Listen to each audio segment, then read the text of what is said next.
partly, again, because I think that the idea that the government or any other institution should regulate the content of your speech is absolutely it's intolerable. I think you have a strong legal argument, right? So the government probably shouldn't mandate this. That, I'm sure a lot of people might agree with that.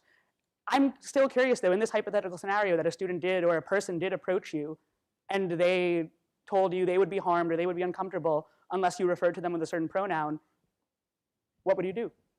Well, I really have a hard time answering questions like that because they're asked in the hypothetical. It could certainly happen, though. It could, but my sense, because I'm a clinician, is that I generally handle those sorts of things at the level of actual detail. So I would say it would depend on the person, it would depend on the situation, it would depend on why they asked me, it would depend on how they asked me, it would depend on what I thought they were trying to accomplish by the request.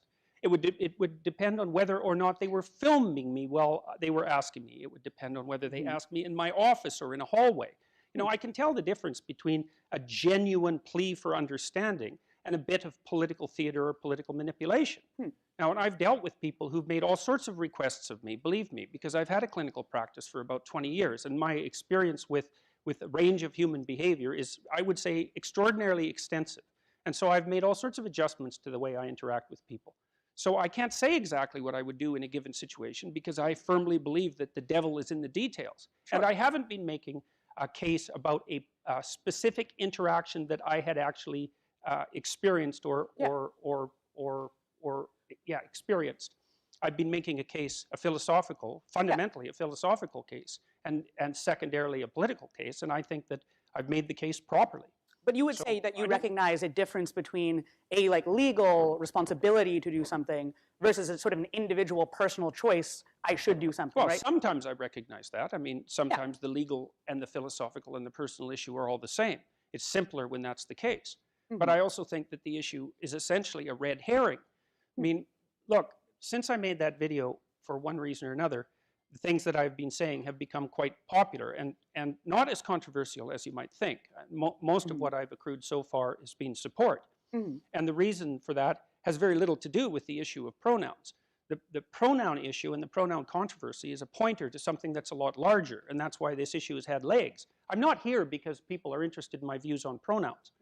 Now, I happen to put my foot down, so to speak, at a particular place because it's very frequently the case that if you're engaged in a complex philosophical dispute, which is the case for our society in general, that in order to make a statement about it, you have to make a statement in relationship to an actual cause. So you have to draw the line somewhere, and people have asked me, well, why did you pick the pronoun hill to die on? And my answer to that generally is, A, I didn't die, and B, you have to pick something real to enter into the debate. So, for example, if I would have just made another video decrying political correctness, it would have gone nowhere at all. But I said that there was something I wouldn't do, and one of the things I won't do is use the made-up words of postmodern neo-Marxists who are playing a particular game with gender identity that's an extension of their particular reprehensible philosophy.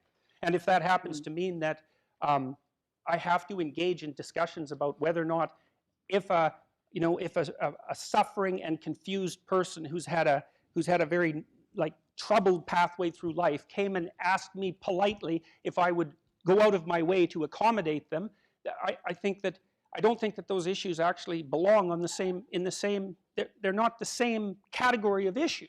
I mean, so I don't see that there's, well, I guess that's enough said about that. All right. Let's transition a little bit. So you mentioned sort of postmodernism and neo-Marxism. In fact, in a statement at McMaster University, you claimed that an expression that the protests that you see at your events are an expression of a philosophy that's grounded partly in postmodernism and partly in Marxism. What does that mean, first? And secondly, how would you say that these movements are characterized in those ways? Well, at McMaster, it meant that some of the protesters came and hid behind a banner that had a hammer and sickle on it. You know, hey, see, the funny thing is that people laugh about that, and I understand perfectly well why you're laughing. But I can tell you, you wouldn't have laughed if it would have been a swastika. And it's no funnier that it was a hammer and sickle. You know, the reprehensible ideologies that are based in fundamental Marxism killed at least 100 million people in the 20th century, and there's still apologists. 1 in 5 social scientists identifies as a Marxist. It's like, really, that's really where we're going to take this, is it? After the bloody 20th century. We're going to say, well, that wasn't real communism, or something foolish like that, even though we had multiple examples of exactly what happens when those doctrines are let loose in the world.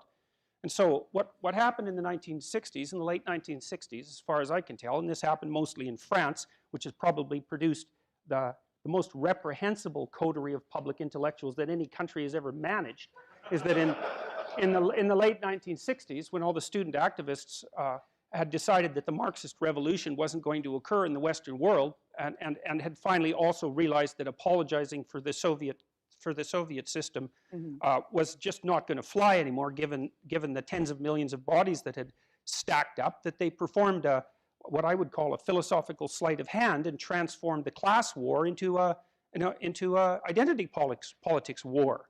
And that became extraordinarily popular, mostly transmitted through people like Jacques Derrida, who became an absolute darling of the Yale English department and had his pernicious doctrine spread throughout North America, partly as a consequence of his invasion of Yale.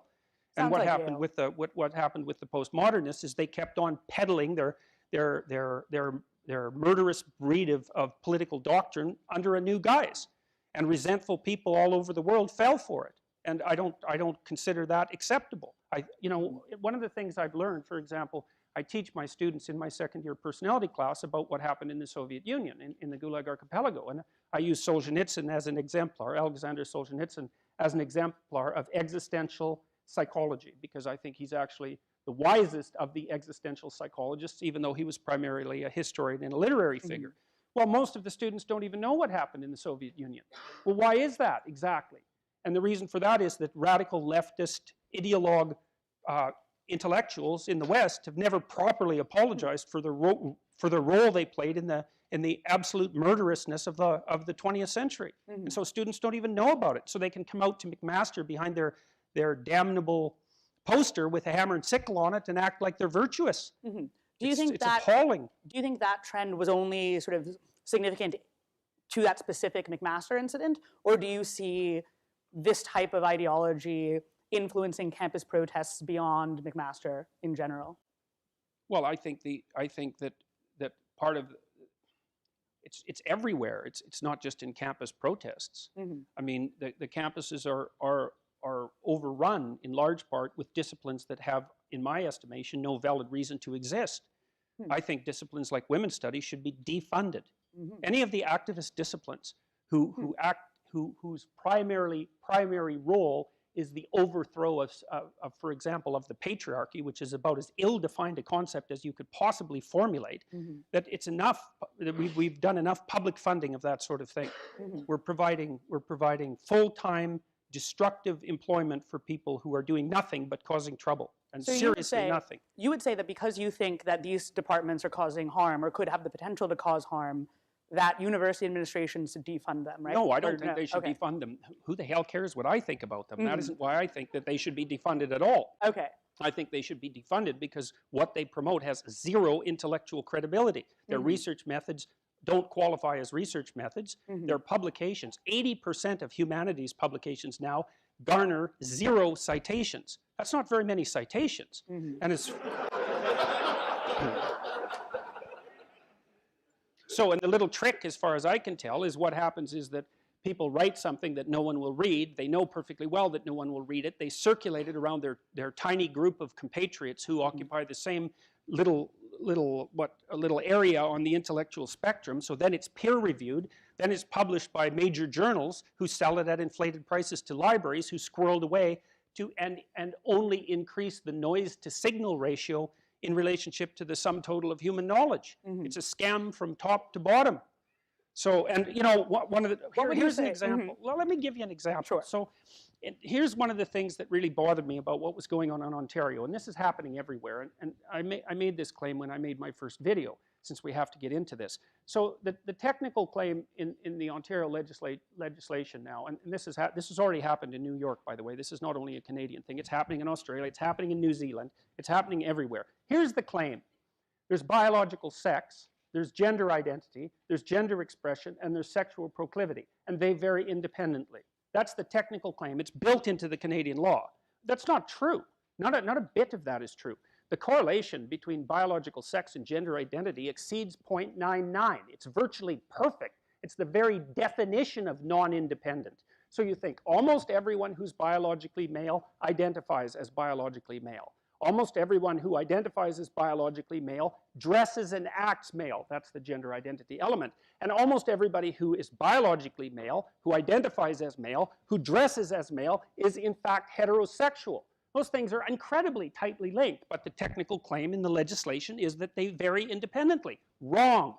Now, I got in trouble for saying that because what people claimed was that I was denying the existence of people who don't fit neatly into the gendered categories, which I wasn't doing at all. 0.01 or whatever the percentage may be, that wouldn't fall neatly under that correlation. So certainly if there were a perfect correlation, that would work. But if there's not, it would seem perhaps that you're excluding certain people, right? So if most people tend to identify a certain way, but there is that 0.01 that's not, I was never denying their existence. Okay. I was denying the validity of the claim that those 4 levels of analysis existed independently of one another, which they don't. It's a false claim, and the reason that the radical social constructionists who are pursuing this line of reasoning, which is completely discredited as far as I'm concerned, I don't think it's any better than claiming that the world is flat.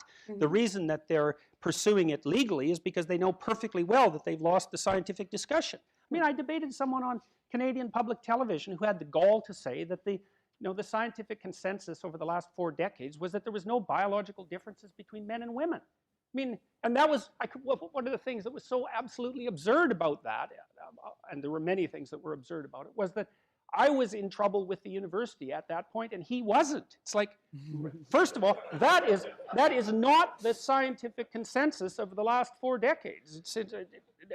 And the idea that there are no biological differences between men and women, it's the sort of thing you hear that, it just makes your jaw drop. Now, what you could say is that if you took all the dimensions along which men and women vary, and there's a substantial number of them, that there's substantial overlap between men and women on almost all of the dimensions. Now, that's not particularly true with chromosomal identity, although there are some exceptions. Like with personality, for example, and I happen to be somewhat of an expert on personality, there are marked differences between men and women, but the overlap exceeds the differences. So, for example, women are higher in agreeableness, and you might say, well, that's socioculturally constructed, but it turns out that it isn't, because if you look across cultures, and you look at the cultures that have moved most forward with gender equality provisions at the social and political levels, and that would be the Scandinavian countries, the differences in personality between men and women maximize in those countries. And these aren't tiny studies. These are studies that involve tens of thousands of people and that have been well replicated by a series of independent researchers.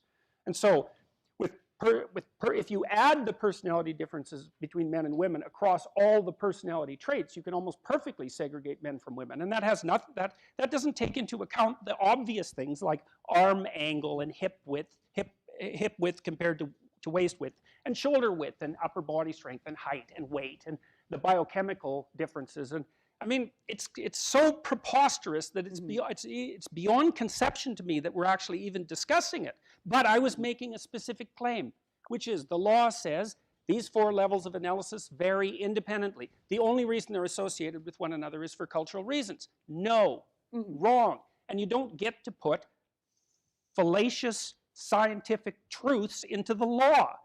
Or if you're going to do that, then I'm not going to abide by that particular law. I'm going to object to it, which is exactly what I should be doing. So do you think that a necessary premise for us to accept to have a law like that, a law that extends protections to these groups, is that these identities are independent from each other, fully independent? No. Or could we accept, like, if they had just justified it as, we know that these aren't fully independent, but we think there are other good reasons to provide these protections, would your stance on the law change? Well, the law, as it's currently formulated, doesn't, in fact, it undermines the protection that these sorts of groups have been pursuing and seeking for years.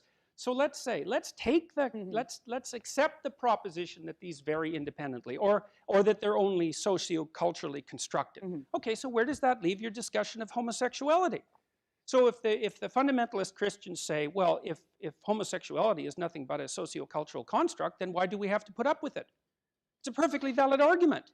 Now you say, well, no, you know, people are born into their sexual proclivity. Now, I'm not saying that they are or not, because I'm not making either of those cases. What I am pointing out is that the legislation and policies of that sort, as currently formulated, actually undermine the very arguments that many of the activist groups have been using to promote the fact that they're deserving, let's say, that they're deserving of their non-standard identity, that the non-standard identity is justifiable.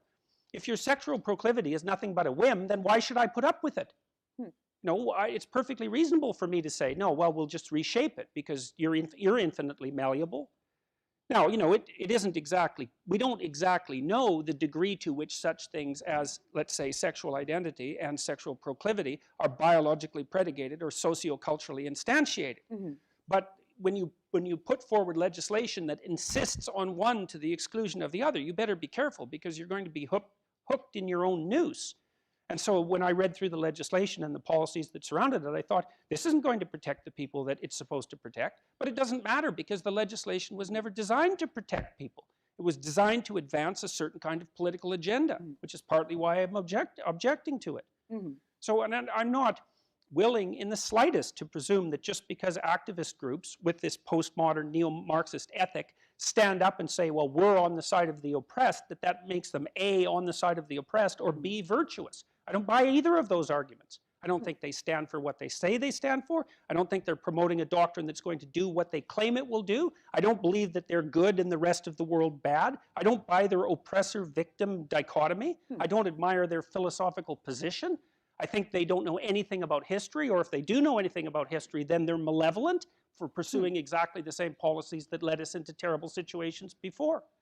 So, in what ways do you think the policies that are being advocated, and maybe you could talk a bit about the particular harms you think that this Canadian bill would have, even if we don't accept the theoretical or political or historical rationale for the bill, could it be that it still produces good consequences? Or do you think that there's even a consequentialist argument against this sort of bill? And if so, what do you think the particular harms to people would be? Well, the letters that I've received from the transsexual people I described indicate instantly that it's not producing positive effects at all. They said, after saying, well, our political views aren't homogenous and we don't like being treated as if they were, and these activists don't speak for us, they say, look, most of us would just like to be a little bit more invisible if we could, and all this terrible concentration on preferred pronouns and identification of transsexual people has made our lives a living hell. Well, and no wonder, because it's hard. You imagine that you are having real trouble with your gender identity, you know, and you're a 6'1" guy and you want to transform yourself into a woman. It's going to be hard enough for you to be, you know, quasi-invisible in a socially acceptable way without a bunch of people who purport to be speaking on your behalf, making this like issue du jour for their political reasons. And that's exactly what the letter writers have been telling me. So no, I don't see that. I mean, the legislation was incoherent as originally formulated. Then it was made worse by its shopping before activist groups. There's no evidence whatsoever that it'll have the outcomes that the people who formulated it hypothetically desire, because I don't believe that they desire the best possible outcome anyways. The people, look, the people who are formulating these sorts of policies state quite forthrightly. So for example, if you go look at women's studies websites, they state quite forthrightly that their aim is the destruction of the patriarchy, whatever the hell that is. You know, I mean, and that's a good indication of the level of intellectual sophistication that goes into this sort of thinking. What is this patriarchy? Exactly. Well, what is it exactly? I mean, if we're going to talk about it, it's male domination of everything and nothing but oppression. It's like, really, that's how we're going to define our society, is it? Compared to what society, exactly? Where have people been more free than they are, for example, in this country? Now, that doesn't mean they're perfectly free, but, you know, forget that. That's never going to happen. It's like, well, this is an oppressive place compared to the hypothetical utopia that I would produce if I happened to be, you know, Stalin for a week. And as I've already pointed out, if you were the hypothetical altruistic utopian of your imagination, then the people right behind you in your bloody revolution would stab you to death in your bed, and you wouldn't get to make your decisions for the benefit of anyone anyways. So how do you think progress should be made in a world where we are freer than we have ever been? Do you think when are there changes that are desirable to be made, and how would you want to see them implemented, if not through policy or through activism, the way that certain groups currently are promoting Well, them? back, this happened in the 60s, as far as I can tell, that we got this misbegotten idea that the way to conduct yourself as a responsible human being was to hold placards up to protest, to change the viewpoints of other people, and thereby usher in the utopia. It's like, I think that's all appalling.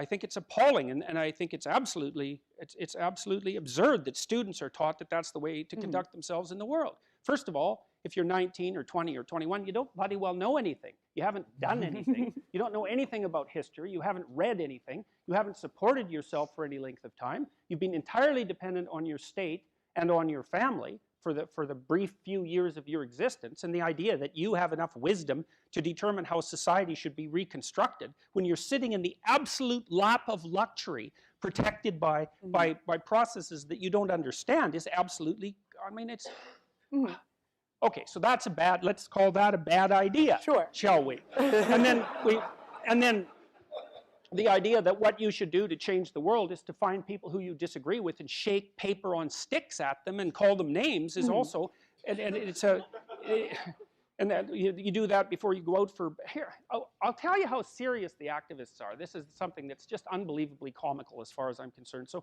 some of you may know that I participated in a debate on free speech, so-called debate at free speech, that the University of Toronto hosted.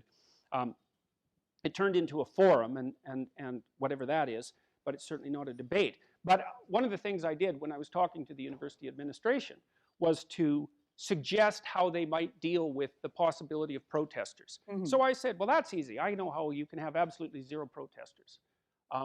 Have it in the morning. They won't get out of bed and attend. So we had it at 9 o'clock in the morning, and there was one MPP, a member of parliament, who showed up to hand out some pamphlets, not a single protester. So it's like, if you want a controversial speaker on campus, just have it at 7 in the morning. You won't get a protester within 50 yards of it, because they'll still be sleeping off last night's pot and alcohol-induced hangover.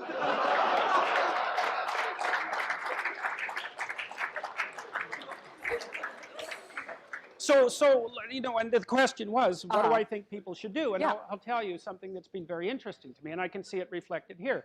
The first thing I've noticed is that when I started putting my videos on YouTube, which was about 3 years ago, I noticed that about 85% of the people that were watching them were men. And I thought, that's pretty weird, because about 80% of my students are women, because men are bailing out of universities like mad, and there won't be one in the social sciences and humanities left in 10 years, but nobody seems particularly worried about that. You can go look that up online if you want, and look at the enrollment curves and just project them 10 years out into the future. And I've been following that for about 20 years. But one of the things, but online it was 85% men. I thought, wow, that's really weird and strange. And then I made these political videos, and then it's popped up to 91% men. And then I've noticed in the audiences that I've gone to talk to that it's almost all men. Now just look around here, man. It's like, what? It's got to be 90% guys in this audience. And I thought, what the hell's going on? It's weird. And I noticed that at the first free speech debate at the University of Toronto. I made a point of it. I walked into the room and I thought, wow, these are all men. So I had the men stand up and the women stand up. And I used that as an example of the fact that maybe men and women have different interests. It was, just an ad hoc demonstration, but it's really been borne out by the demographic analysis of my viewers. And I have, about 8 million views or something like that now. So it's a pretty big population. I've been talking nonstop about personal responsibility and about the fact that if you want to change the world, you should bloody well get your act together and quit whining and sniveling about how horrible everything is and about how people owe you more rights and more privileges. And for some reason, that seems to be a message that's really resonating among young men. And I think the reason for that, first of all, I think young women have enough to do. And so that's perhaps part of the reason why the message isn't as necessary for them. They're trying to juggle career. They're trying to figure out how to have a family. And they don't really have any question about whether or not that's useful and proper. So they're off doing that and whatever else they're doing. But young men seem to have more of a choice about that. And many of them are essentially bailing out. And it's partly because I think they've been well punished for their virtues.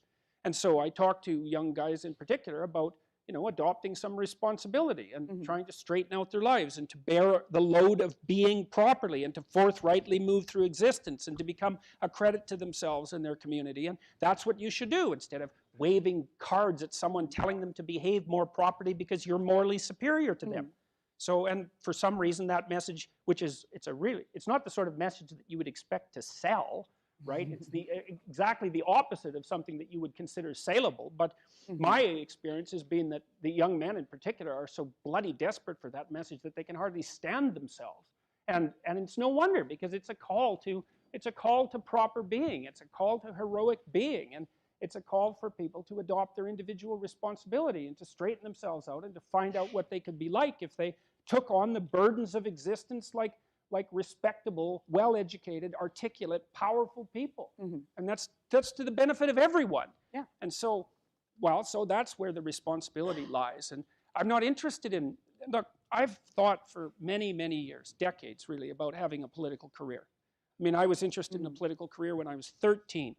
And so every 5 years or so, I've probably revisited that. But every time I revisited, I came to the same conclusion, which was that the work that I was doing that was focused on a philosophy of individual responsibility and trying to identify how that philosophy had emerged in the West over thousands of years was more important than any possible political action could be. And I still don't regard what I'm doing as political in any sense of the word. I think it's philosophical most accurately, and there's an element of it that's theological. So I think it's individual responsibility, and the meaning of life is to be found in the adoption of individual responsibility. And that's what the university should be teaching people. So, Dr. Peterson, you mentioned these ideas of responsibility, of virtue, of respect. You've, I think, detailed what you think students shouldn't do in these examples of like protests and these examples of certain types of activist tactics. What advice would you have for students? How can students make the changes that they want to make? Particularly, do you have any advice for students here? Yeah, read great books. Really, man. You've got this 4-year period that has been carved out of your lives by society. It's given you an identity, like a high-quality identity, and freedom at the same time. Man, you're not going to get that again in your life. You've got a respectable identity, university student, and complete freedom associated with that, or as near as you're ever going to get. And you've got these unbelievable libraries that are full of the writings of people who are intelligent and articulate beyond comprehension. And and you can go there and you can learn all this. And you might think, well, why should you learn it? Well, you learn it to get a job, or you learn it to get good grades, or you learn it to get a degree, and that's all nonsense. It's nonsense. The reason that you come to university to be educated is because there is nothing more powerful than someone who is articulate and who can think and speak. It's power, and I mean power of the best sort. It's authority and influence and respectability and competence. And so you come to university to craft your highest skill, and your highest skill is to be found in articulated speech. And if you're a master at formulating your arguments, you win everything. And better than that, when you win everything, everyone around you wins too. Because to transform yourself into, let's consider your transformation into something approximating the logos, it means you shine a light on the whole world. Well, there's nothing more exciting to do than that. There's nothing better you can possibly do. And to think that you're coming to university to be, trained to have a job, it's like, great, that's a hell of a lot better than being unemployed and covered with Cheeto dust while you're snacking away in front of your video game in the basement. But it's not and I don't have anything against video games, by the way, but but it's hardly a triumphant call to being in the world, and that's what university should be calling forth. It's like, God, you people, I know what Harvard students are like. I taught here for 5 years. You people are spectacular. You're spectacular. You're all capable of being world beaters. You transform yourself into something that's articulated and sensible and grounded in history and knowledgeable and wise, man. You can do anything you want, and hopefully anything you want for good. Because if you have any sense, everything you want to do would be for the good, because there's nothing more compelling or meaningful or useful in combating the tragedy of life than to struggle with all your soul on behalf of the good. And the universities have forgotten that. It's why everyone's bailing out of the humanities, and they should. The humanities are corrupt. And they're corrupt because they're not telling students this. It's so bloody obvious. It's like, learn to think. Learn to speak. Learn to read. It makes you a superpower, an individual superpower. You have, and I don't understand why that isn't just told to students. It's not that hard to understand, and everyone wants to hear it. It's like, really, I could do that? I could do that? It's like, yeah, really, you could do that. And the whole society around you has labored for really thousands of years to provide every single one of you with this spectacular opportunity that you have while you're undergraduates and graduate students here, man. Everyone's just praying that you would come here and manifest everything that you could manifest. And that's what you should be doing instead of waving placards and complaining about how you're oppressed, for God's sake. You see these Yale students complaining about their oppression. It just leaves me aghast. It's like, well, we're against the ruling class. It's like, no, no, no, you're baby ruling class members. You're young.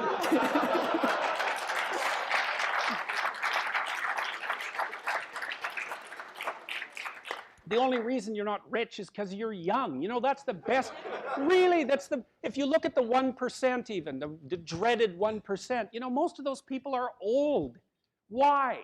Well, when you progress through life, if you're reasonably successful, you trade in your promising youth for your wealthy old age, but you're still bloody old. Would you trade it? Would you trade your youth for that? Like, if you factor age out of the economic equation, things look a lot different. Well, of course older people have more money. If they have any sense, they've been collecting it for their whole life. Is that somehow unfair? It's not unfair unless you want to be poverty-stricken when you're 70. And you don't want to be poverty-stricken when you're 70. So I just don't understand what's happened to the universities. I can't believe that you're not told when you come the first day, look, man, you're here on a heroic mission. You're going to take your capacity to articulate yourself to levels that are undreamed of. You're going to come out of here unstoppable. You're going to be able to do anything you want. It's like, that's what you're here for.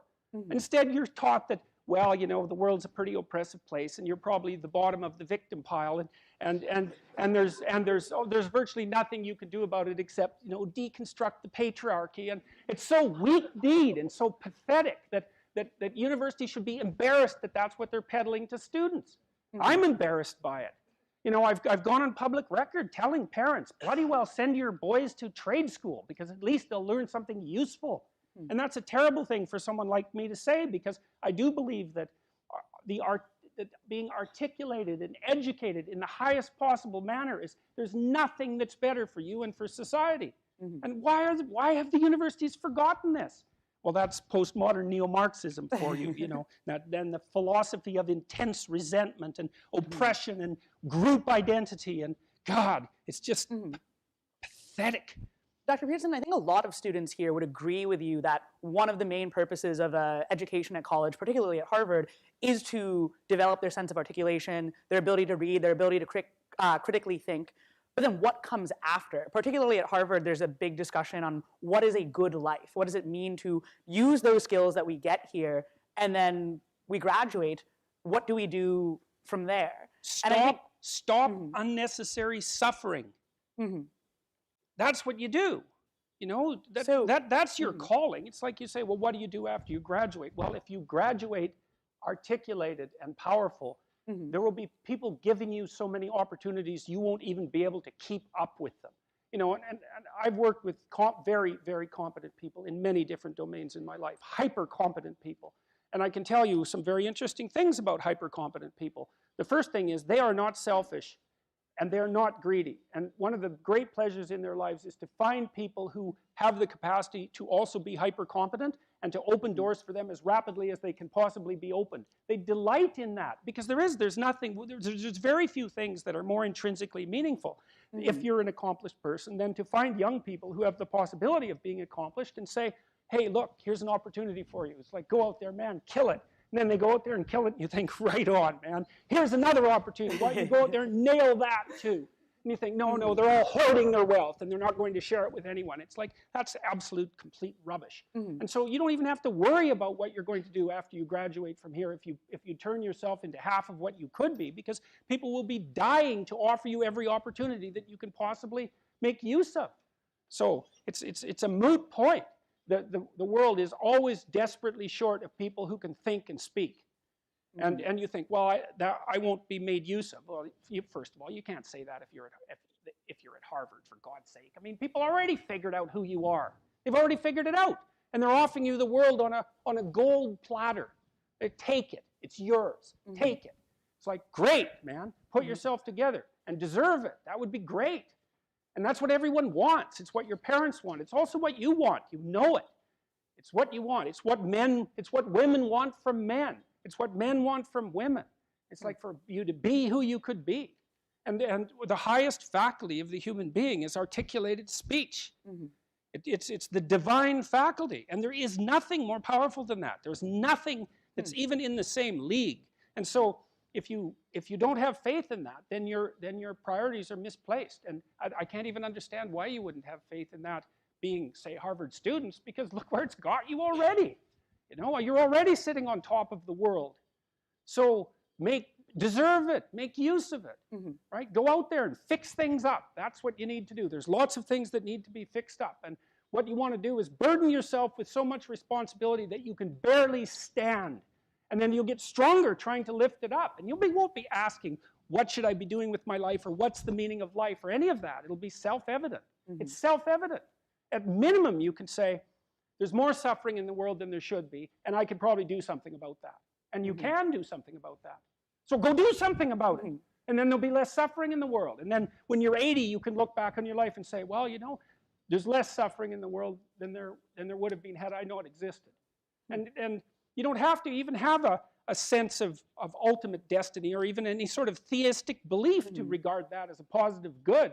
Like, I think it goes beyond the mere pragmatic utility of addressing the world's ills, because I think we do live in a world that has a transcendent reality as well as the reality that we can detect. But even independently of that, it doesn't matter. It's like, I mean, this is part of the reason I like people like Bill Gates is a great example, man. That guy he's after 5 major diseases at the same time, right? He's trying to wipe out polio. He's trying to wipe out malaria. Yeah, exactly. He's trying to wipe out malaria. It's like, well, what should you do with your life? Well, you know, take a look at Bill Gates and see if you could do something like that. That would be good. So Dr. Peterson, you talk about this idea of ending unnecessary suffering and this idea of committing one's life to that.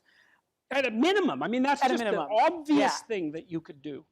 A lot of students, I think, accept that premise and view what they're doing as trying to eliminate or reduce unnecessary suffering, and they see activism or other forms of direct service as fulfilling that goal. Do you simply disagree with like the content of what they think, the tactic that they are using to end unnecessary suffering, or do you think that their motives or their intentions are not even the same as yours?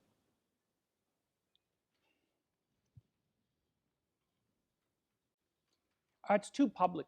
You know, there's this old saying from the New Testament about not praying in public, right? And the idea is that if you're going to commune for the higher good, you should do it in private, because otherwise you're warping your ethic in some sense by demonstrating how virtuous you are to the world. It's like, you know, you go out there with a stick and a sign on it that says, "I'm against poverty." It's like, yeah, no kidding, man. Really. Like, who's for poverty? No one's for poverty.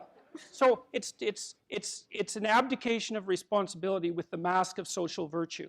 You want to solve a difficult problem, is you figure out how to get along with your brother, the one you've been fighting with for 5 years, or see if you can staple your family back together. See if you can stop fighting with your girlfriend and have a relationship that lasts for more than 2 weeks. You know, it's like there are things that you should be doing in the confines of your own life that are private and humble, that would constitute genuine accomplishments, and those are the things that you should attend to. And no one's going to come along and say, "Hey, you know, good job, you're changing the world," because it's private, but it's real, and people don't do that. And so no, I don't trust the activist. I don't trust the activist ethos at all. I think everything about it is superficial and trendy and too easy, and it externalizes the blame. The evil is always elsewhere, which is a dreadful mistake to make, because the evil isn't elsewhere. That's the thing that you understand when you're wise, is the evil is not elsewhere. It's you, because you're not everything you could be. And so, you know, you should work on that before going and telling someone else that maybe they're not who they should be. So I think it's, you know, so I don't buy it. It's too easy. It's far too easy, and it's too public, and it's too self-congratulatory. And then there's the murderous, like, Marxist element, which, you know, I'm always often inclined to mention. So certainly, I think you've identified certain causes where the public element of trying to do good or the self-congratulatory version of trying to do good could be harmful. But do you think there are cases, for instance, I'm thinking of policy, influencing policy, being a policymaker. It seems like something like that, public policy, could be used to eliminate some unnecessary suffering, but would involve a more public domain, something where you are trying to attract followers, trying to attract praise from other people. Look, if you've established yourself in the world as a credible human being, and people are asking you to enter public service because of your accomplishments, then it's time to do it. Right. But before that, it's a little on the premature side. And if you're just setting yourself forward as an avatar of an ideology, then there's nothing to you except I think of it as the chattering of various forms of demons. It's like you're not helpful. And if you look, you want to think, okay, are you fit to lead? Yeah. Let's put it that way. Okay, first of all, do you know where you're going? Because that's actually one of the hallmarks of a leader. A leader knows where he's going, and maybe other people are also interested in going that way. But the leaders I've met have carved themselves out a personal vision, right? It's not some cookie cutter ideological solution to the ills of the planet. They've done a detailed analysis, right? They know what they're talking about. And they're usually people, well, they've had a successful relationship, they've had a successful family, they have a couple of degrees, they've established a business, like they've made themselves credible in 5 or 6 dimensions. Well, then maybe you know enough about the world to dare to mess with its internal mechanisms. And if you don't have that kind of in-depth knowledge, then you should no more work on the economic systems of Western civilization than you should try to adjust the electronic systems of your automobile, because the latter is far less complex than the former. So of course there's utility in policy formulation and in government service and in all of those sorts of things. But you have to have transformed yourself, at least to some degree, into someone who's actually competent before you should even dare to do such things. You think, well, I have read some Marx and now I know how to change the world. It's like, that's a very bad idea, because the probability that you're going to take something complex that doesn't work too badly and fix it with your idiotic intervention is 0. So, well put.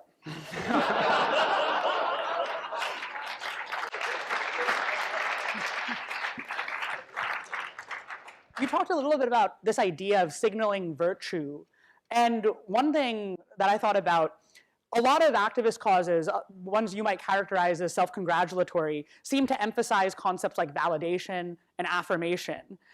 In your experience, either as a professor, as a psychologist, do you think that this is an example of virtue signaling, and perhaps provide like a definition of virtue signaling first? Or do you think there is some value in these types of principles or these types of interactions? I don't think there's any value in those principles at all. I mean, I can say, well, I think you're a really good guy. Oh, you know, yeah. Dr. And I mean, Peterson. well, at most, that's well, first of all, it's cheap and easy. That was easy, and now I'm a good guy because, you know, I'm perfectly willing to affirm you. It's like everyone has a problem, let's say, with self-affirmation. This is why I hate that word, but I'll use it temporarily.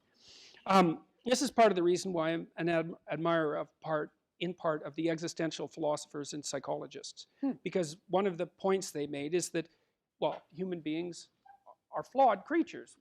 We have tragic lives. We're very, very vulnerable, and so it's very easy for us to despise ourselves and to despise and have contempt for humanity itself. And there are reasons for that. We're weak. We're flawed. We're malevolent, we don't last very long, we're not very attractive, we have an endless litany of faults, both as a species and as individuals. Well, so you're stuck with that. That's just part of being itself. It's built into the fabric of being.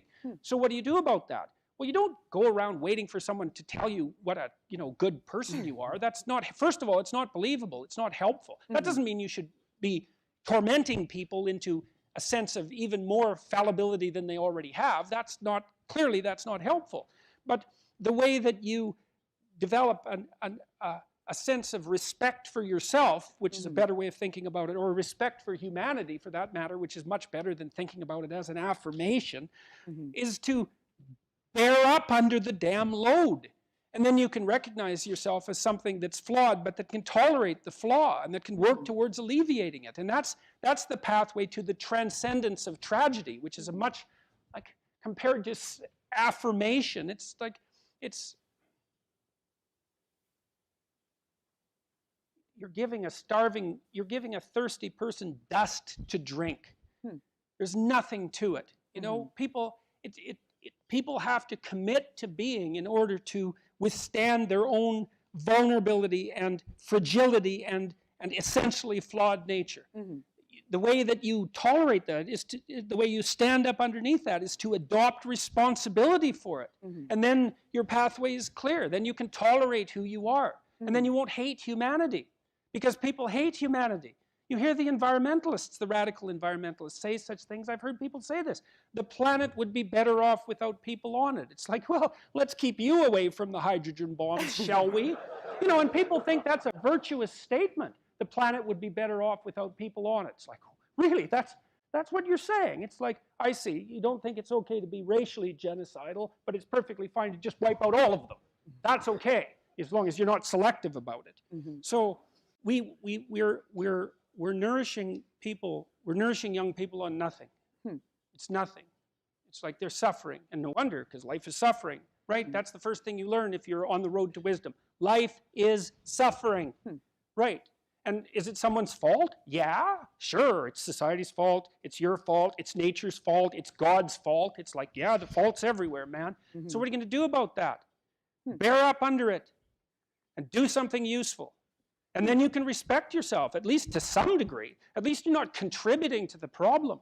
Yeah. You know, and then maybe you can start to see the beauty in life and the possibility in life and the majesty in life and the incredible capacity of human beings for self-transformation. Here's an example. We've learned this relatively recently at a neurobiological level. You know, so there's been an idea, a psychological idea that's floated around for quite a long time, a clinical idea that you expand your character by aggregating diverse experiences, right? It's sort of, you journey everywhere to become who you are. And you can think about that from a Piagetian perspective, a constructivist perspective, and say, well, the more places you journey to in the world, the more information you expose yourself to, and then you take in that information and inform yourself with it, and you develop yourself because you're more differentiated and you have a more differentiated view of the world. It's like, the basic idea is the world is a pool of information that you can use to construct yourself out of and to construct the world. And that's a lovely doctrine, and I believe it to be the case. But there's more to it than that. You know, we know now that if you take someone and you put them in a radically new situation, that new genes turn on in their brain at the micro micro level. New genetic structures code for new proteins and build new structures. It's like you're actually a pool of biological possibility.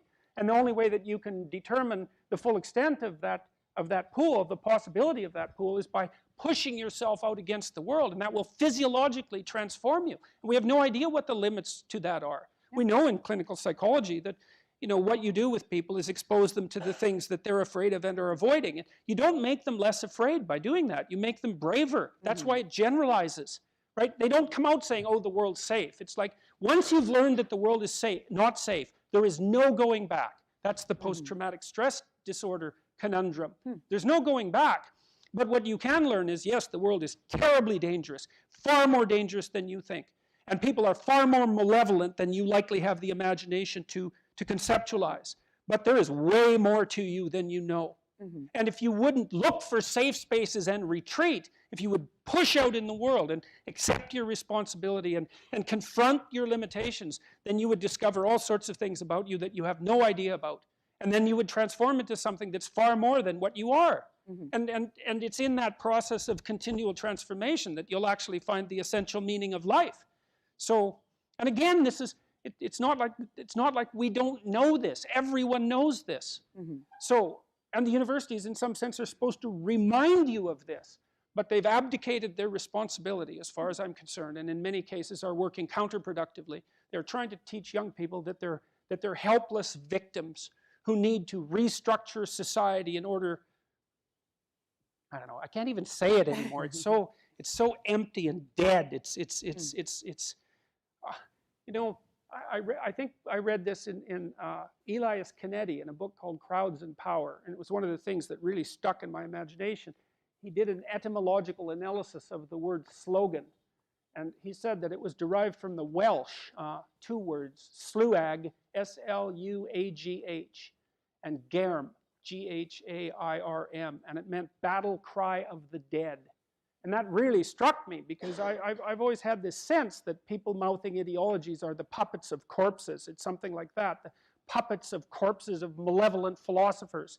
You know, and they speak in dead tones, and they're not interesting. Like, if you're listening to an ideologue rattle on, you can hardly concentrate on what they're saying, because it's dead, it's death itself speaking, and it compels zero interest. And so even discussing this sort of thing, I find difficult to even formulate the words, because I'm so tired of that kind of that realm of discourse. It's like there's so many tremendous things that are remaining in the world for people to do if they stop being dead puppets of sick ideas. And it's appalling to me that it even and that opposition to that even has to be justified. Our entire civilization is opposition to that. And so, I mean, we can let it go if we want, but the alternatives are far gloomier than what we have now, I can tell you that. So we can let it all go. And we're being taught to let it all go. It's corrupt, it's rotten right to the roots. It needs to be retooled right to the very concepts that we use. It's like, yeah, what's going to replace it? What have we got that's better? We've got nothing that's better. What we have is something that could be far more than it is if people would just take it to the level that it could be taken to. And everyone wants to hear that. And that's has been a very long answer. This is why 91% of the people that are watching my lectures are men, as far as I can tell. So, Dr. Peterson, I think we have time for one or two more questions, then we might open it up to Q&A. One more question, according to Connor.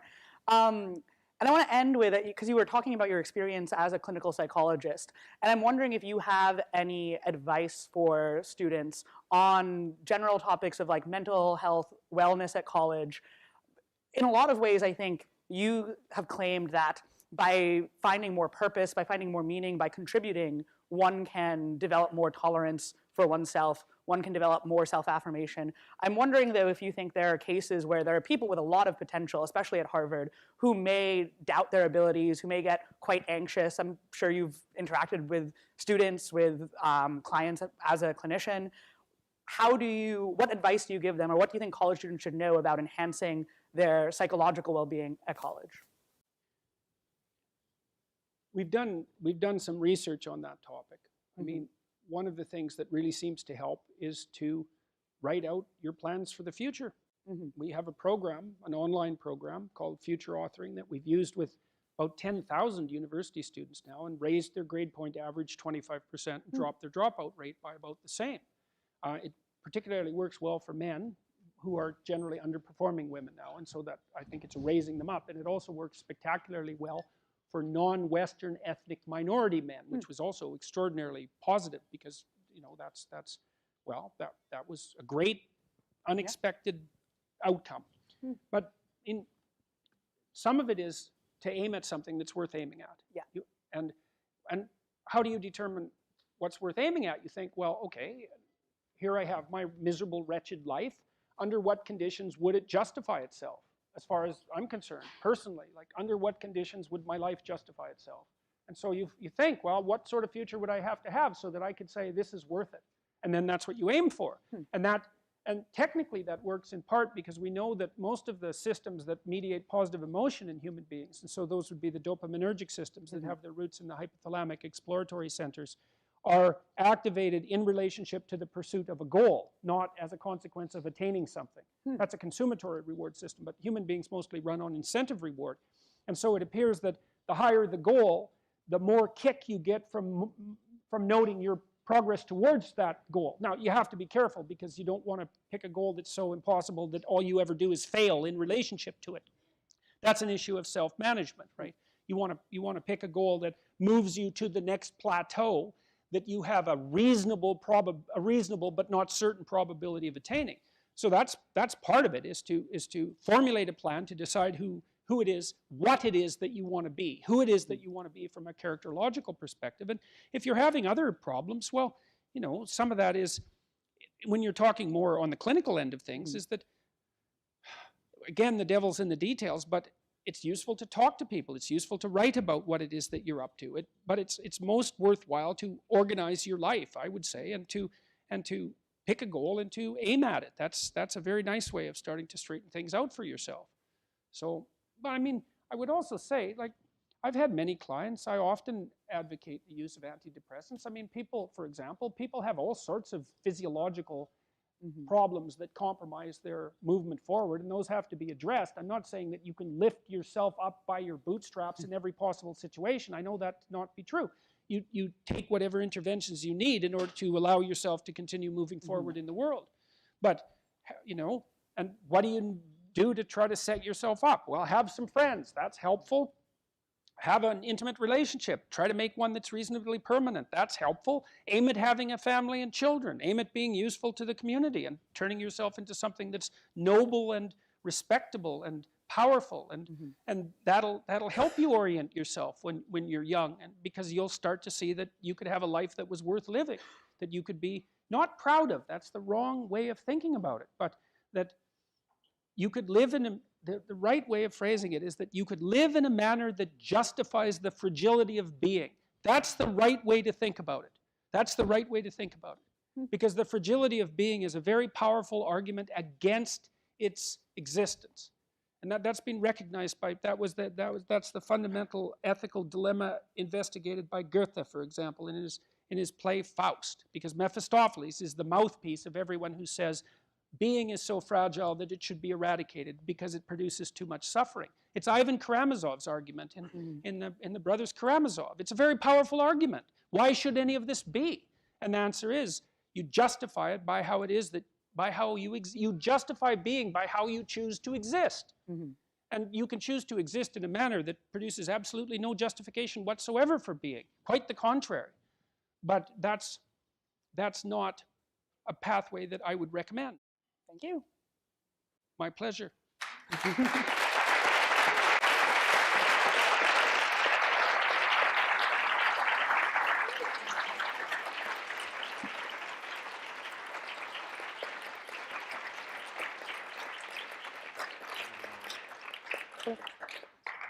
All right, so we have some questions, I think, from the audience. And I'm just going to read them in order, and you're going to answer them. Pretty simple. So our first question we have here reads, I'm a postdoc in the psychology department, and I'm very interested in conducting research examining the extent to which highly politically correct individuals are analytical, in parentheses, or not. I am, however, very concerned that this pursuit will potentially, flip to the back, prove to be quite damaging to my reputation, and that it will likely hinder my chances of obtaining a faculty position. Do you have any advice for me? Yeah. I talk to faculty members all the time, and they say the same thing. I'll say what I think when I get my first job. And then they get their first job, and they say, well, I'll say what I think when I have tenure. And then they get tenure, and it's like 15 years later, 10 years later, and they don't have anything left to say because they haven't said anything for the last 10 years. It's like, that's no way to live, man. That's no way to live. It's do your damn research. Pick the hardest topic you can possibly imagine and pursue it, and state what you believe to be the truth. And see, there's a rule. There's a rule. This is an existential rule, and it's really one we're really worth thinking about because it's a pointer to a fundamental mode of being. So one mode of being involves using your speech strategically. And that's exactly what this question is about. This person is basically asking, should I use my ability to communicate strategically? And strategically is, should I aim at getting the job I want with my actions? Well, the answer to that is, it's better than not aiming at anything. That's one answer, and it's a reasonable answer. But here's a different answer. This is the fundamental dilemma of faith, I would say. The fundamental dilemma of faith is whether or not you should live by the truth. And you determine to live by the truth when you make the decision that if you tell the truth, the outcome is the best possible outcome. You see, that's an existential decision. right? And it's predicated on something like faith in the fundamental nature of being. Because if you ally yourself to the degree that you can with the truth, then what you're doing is acting out the proposition that being is structured in the best possible manner, because otherwise you wouldn't ally yourself with the truth. And if you decide to ally yourself with the truth, and you act in a manner commensurate with that, then your life will unfold in a particular way. And you have to take your chances if you're going to live like that. But the advantage to that is that, well, one advantage is you don't compromise yourself. And maybe you don't want to compromise yourself, because yourself is what you have to stave off the catastrophe of being. And if you compromise that, then you have nothing except perhaps what other people will give you. It's a pathway to weakness. Now, I have a graduate student, as it happens, who is doing exactly that. We started doing empirical analysis of politically correct beliefs, and it's been absolutely fascinating. First of all, they do cohere. So the way we did it was we collected about 400 statements that were deemed by people in the press and so forth as indicative of politically correct belief. We did that agnostically, and this is a standard construct validation process in psychology, is that if you want to find out if something exists, you want to find out if the elements of that entity, say a domain of beliefs, co-varies, such that if you hold one belief, you're more likely to hold another belief. And so then you can pile up the beliefs that are likely to occur if one occurs. And the essential way to do that is to oversample the domain of beliefs, subject them to a factor analysis, and see how they cohere. And we found that there were two factors that were associated with politically correct belief, and that they were very powerfully predicted by personality, most particularly by trait agreeableness, which was not a predictor of conservatism or liberalism particularly. But more to the point, the student who's doing that, her name is Christine Brophy. She's a very brave girl, very, very tough girl. And she's pursued this forthrightly, and it's led to nothing but opportunity, crazy amounts of opportunity. Now, it's a tough road to hoe. She knows perfectly well she's not going to be very popular in certain domains, but that's no reason not to pursue something. The issue is, are you interested in it? Do you want to find out the truth? Are you willing to pursue it? And are you willing to stake yourself on that? And if the answer is no, then you're not willing to stake yourself on yourself, and then God help you, because you'll have to be given something by someone else to stake yourself on, and they can always take it away. So it's like, don't be thinking politically about your career. It's foolish. It doesn't work. It really doesn't work. You'll be second rate at best. You'll be second rate and frightened at best. You'll never hit the top ranks if you perform like that. And having said that, I would also say, don't be an idiot. Don't make unnecessary enemies, right? I mean, there's no point in making unnecessary enemies. That's not wise. But don't sell yourself short. You know, you might be on the cutting edge of an entire new domain of psychology if you actually get it right. And so maybe you won't be popular among your superiors for the time being. You can't talk to the people who are above you in a dominance hierarchy anyways. It's virtually impossible. You can barely talk laterally. You pretty much have to broadcast your message down. And so the fact that, well, enough said about that. Yeah. No, it's a bad idea. Pursue your damn research. Tell the truth about it, and let the chips fall where they will. You're much better protected that way than by doing anything else. Second question. Have universities been ruined by Marxism, or rather by the massive growth of student life bureaucracies that seek to train rather than educate? They haven't been completely ruined, but the humanities and the social sciences are both in trouble. Oh, all right.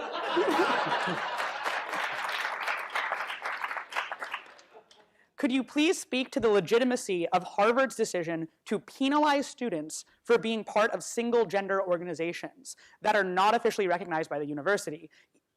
For example, fraternities, sororities, and final clubs. It's cowardly. It's cowardly. It's politically correct. It interferes with freedom of association. So I would think they would have more important things to do. All right.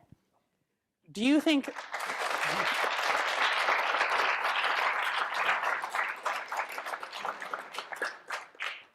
Do you think that victimhood narratives and critiques of oppression, which make up much of the political discussion on college campuses, are a symptom of a psychological need to deflect guilt because of a lack of another better method of redemption?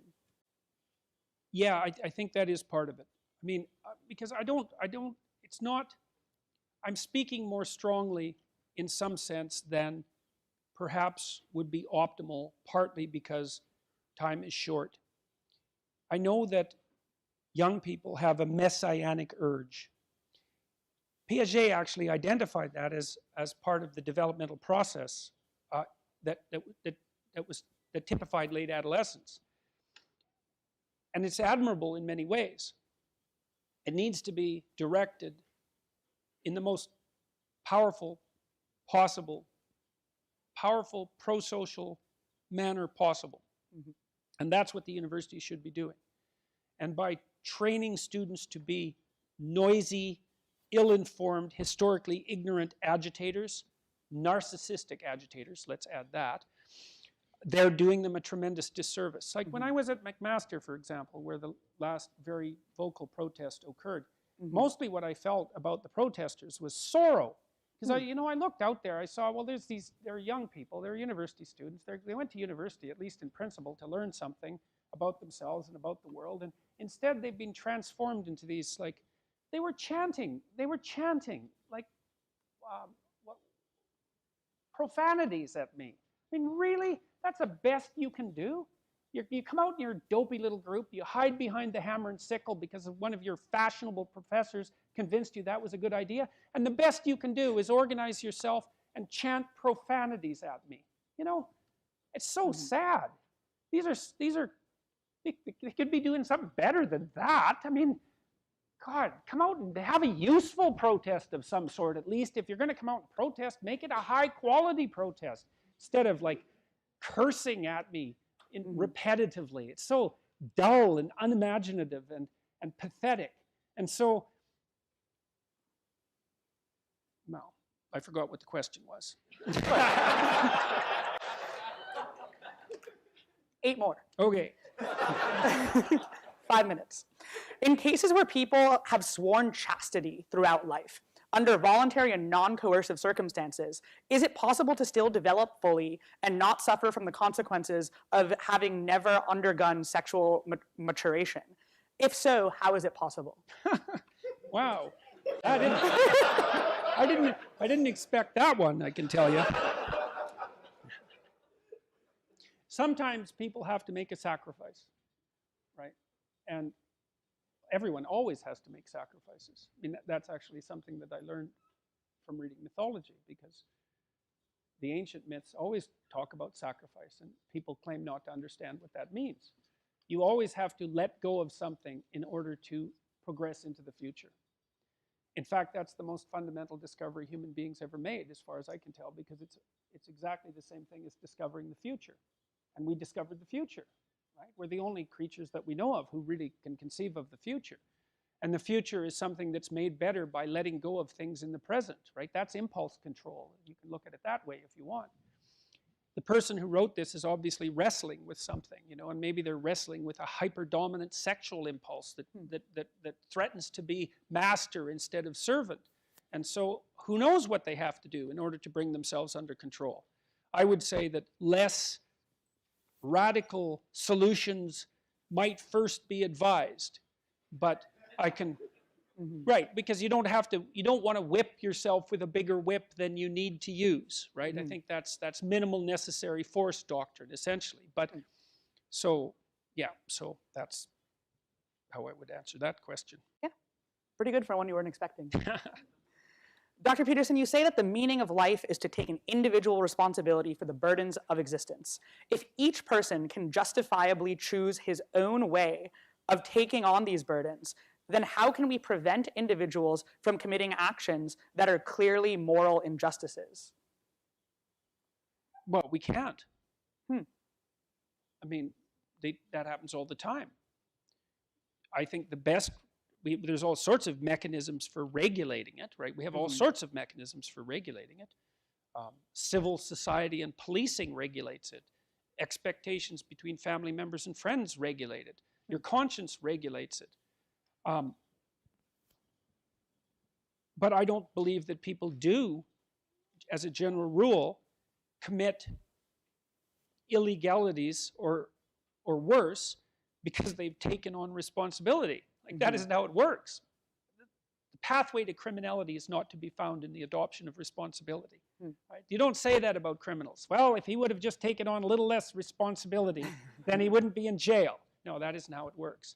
So what the question is more something like, well, if people are allowed to direct themselves, how do you stop them from picking a path that's improper? And I would say and I do believe that that's the essential question. And I would say part of that is that if you're going to be self-directed, let's say, at least to some degree, then you have to tell the truth, because otherwise you pathologize yourself and you can't rely on your own judgment then. And that's part of the reason why the truth is so necessary, is that if you're going to use yourself as the mechanism by which you orient yourself in the world, then you better make sure that you're not transforming yourself into something that's predicated on error.